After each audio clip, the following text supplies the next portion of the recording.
Ötzi, 19 Eylül 1991'de Avusturya-İtalya sınırında 3200 metre yükseklikte dağlık bir yerde iki turist tarafından bulunmuş. Önce güvenlik birimlerine haber verilmiş. Ancak ilk incelemede Avusturya makamları bulunan bu cesedin 4000 yıl kadar önceye ait olduğunu anlamışlar. Bu tarihte doğal şartlarda en iyi korunmuş mumya olarak tarihe geçmiş. Bulunduğu yerin adı Ötztal olarak bilindiği için mumyaya Ötzi adı verilmiş. Daha sonra yapılan incelemelerde cesedin en son neler yediği ve aslında doğal şartlarda değil bir cinayete kurban gitmiş olduğu, ayrıca bulunduğu yerin İtalya sınırları içerisinde olduğu anlaşılmış. Bunun üzerine mumya üzerindeki incelemeler bitince İtalya'ya iade edilmiş. İtalya'nın Güney Tirol bölgesinde bir önceki gece kaldığımız Bolzano'ya getirilerek Güney Tirol Arkeoloji Müzesi'nde özel şartlarda korunarak sergilenmeye başlamış.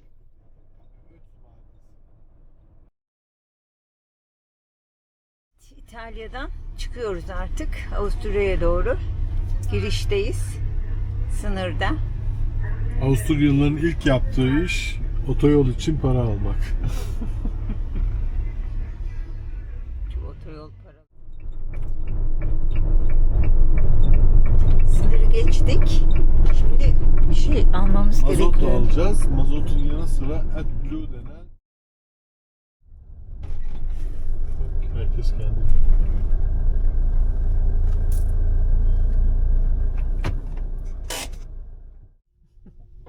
Sonunda camımızı da silebildik. Özür dileriz kirli görüntü için. Ama yolda illaki kirleniyor.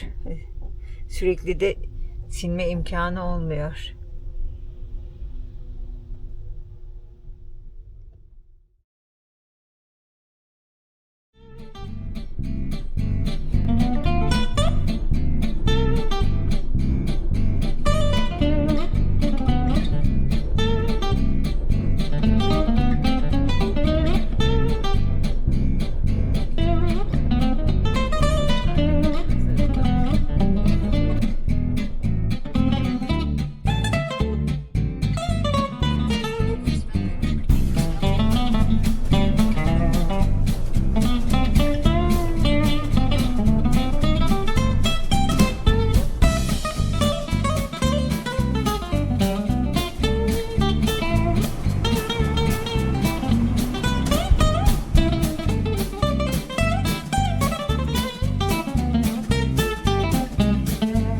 Ekonomik yolculuk böyle oluyor. Öğle yemeği.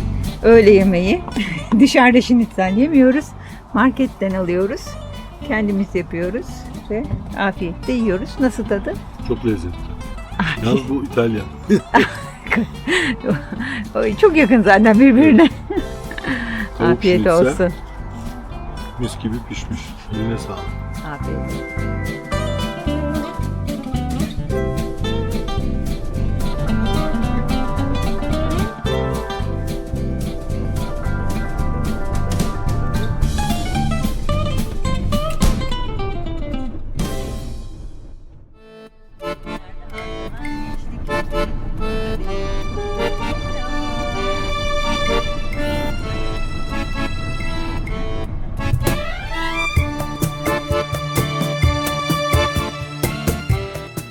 Tabii ki alışveriş için nereye geldik? Aldi. Afiyet. İşte Aldi mi? Alma dili Almanya'da. göreceğiz. Almanya'da en uygun zincir marketlerden Para var mı? bir tanesi. Cüzdanı aldın değil mi? Çok da güzel yeşillikli bir yerde. Harika. Keyifli bir alışveriş olacak gibi. Ve kamp alanımıza da yakın bir yer burası.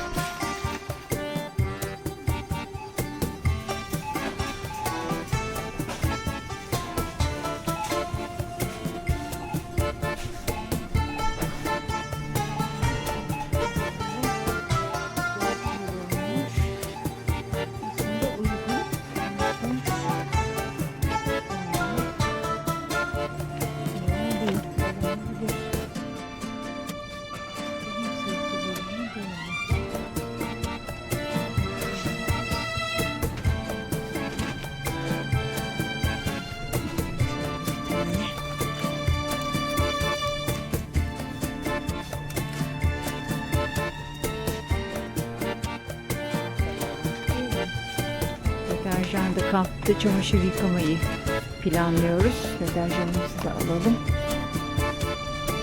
Persil var. Değil mi? Tablet. Tamam. Pratik. Evet. Alalım. Fiyat olarak uygun mu?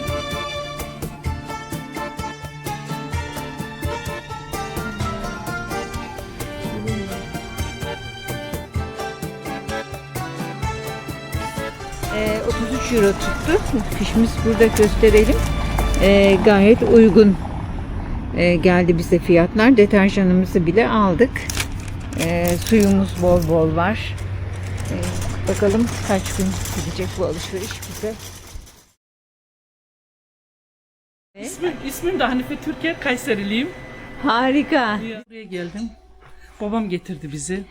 Oradan sonra evlendim. Türkiye'den beyimi getirdim. Burada kaldık. 4 çocuğum var. 2 oğlan 2 kız. Temizliğiyle uğraşıyorum. Beyim de Filismer'de çalışıyor.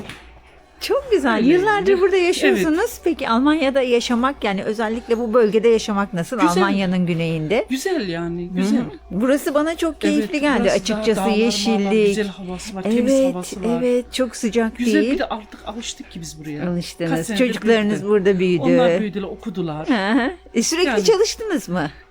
Nasıl İlkin beyimi geldiğinizden? getirmek için çalıştım. Hı hı. Sonra çocuklar küçüktü, çalışmadım. Evet. Şimdi çocuklar büyüyünce artık adama yardım için çalışıyorum yani. Harikasınız. Temizlik firmasına çalışıyorum. güzel. Bir de torunum var, onu da söyleyeyim. Çok sizinle karşılaştık. Evet, ben de Mutlu vallahi çok olduk biz mutluyum. Ben de. de çok teşekkür ederim. Rabbim Key- hepimize hayırlı, sağlıklı uzun ömür versin. Amin. Ne Sağlıklı, diyelim? keyifli, Aynen. mutlu günler olsun Amin. hepimize. Hepimize teşekkür ederim. Kolaylıklar Çok diliyoruz. sağ olun, Görüşmek Allah üzere. razı olsun. Türkiye'den Hayırlı sevgiler. günler.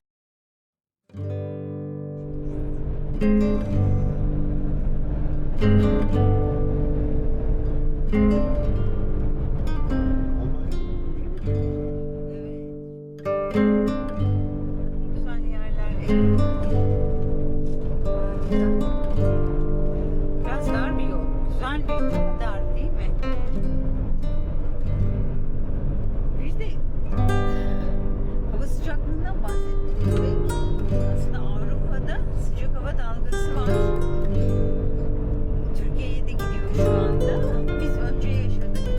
Bugün hava sıcaklığı kaç dereceyi buldu?